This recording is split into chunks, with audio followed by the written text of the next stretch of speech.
आता news top 9 मध्ये पाहूया महत्त्वाच्या बातम्या। स्थानिक स्वराज्य संस्थांच्या निवडणुकांच्या पार्श्वभूमीवर अजित पवारांचा महाराष्ट्र दौरा, निवडणुकांवेळी एकला चलोरेच्या भूमिकेसाठी चाचपणी करण्याची शक्यता। इस्लामपूरचं ईश्वरपूर नामांतरण करण्याचा प्रस्ताव विधिमंडळात मंजूर, मंत्री छगन भुजबळ यांचा निर्णय। तर रायगडच्या छत्री निजामपूर ग्रामपंचायतीचं नाव बदलून रायगडवाडी करण्यात आलं, मंत्री जयकुमार गोरे यांची माहिती।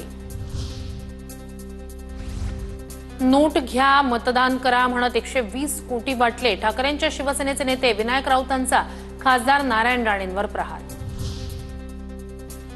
पुण्यातील वैष्णवी हगवणे प्रकरणाचा तपास कौटुंबिक हिंसाचार, अत्याचार आणि हुंडाबळीवरूनच करावा, महिला बालहक्क कल्याण समितीची शिफारस। तर पुण्यातील तत्कालीन पोलीस महानिरीक्षक जालिंदर सुपेकर यांची चौकशी करण्याची मागणी। आम्हाला बळजबरीनं मारहाण करून खोट्या गुन्ह्यात गुंतवले, सरपंच बापू आंधळे हत्या प्रकरणातील आरोपी महादेव गित्तेंचा खळबळजनक दावा। आम्हाला न्याय मिळाला नाही तर पोलीस अधीक्षक कार्यालयासमोर आत्मदहन करू, महादेव गित्तेंच्या पत्नी मीरा गित्ते यांचा इशारा।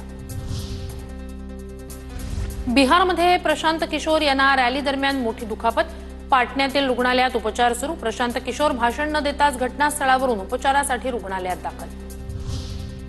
24 ते 31 जुलै दरम्यान महाराष्ट्रात पावसाची शक्यता।